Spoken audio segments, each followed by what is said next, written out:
I consiglieri dell'opposizione in Regione hanno presentato una mozione per impegnare la Regione Veneto a partecipare in veste ufficiale ad ogni manifestazione dell'Onda Pride nelle città del Veneto. Secondo i consiglieri, la stragrande maggioranza della popolazione condivide i valori alla base del Pride, che sono quelli dell'uguaglianza, dell'inclusione e della lotta ad ogni discriminazione.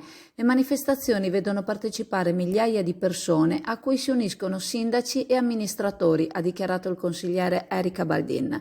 Per dare un forte segnale contro le discriminazioni e di lotta alle diseguaglianze si vuole che la Giunta deleghi un assessore o un consigliere regionale a partecipare in veste ufficiale ad ogni futura manifestazione Pride in Veneto. Inoltre viene fatta richiesta che per il mese di giugno, mese del Pride, Palazzo Balbi sia illuminato con i colori arcobaleno. La presenza delle istituzioni può rappresentare un segnale importante, afferma Baldin.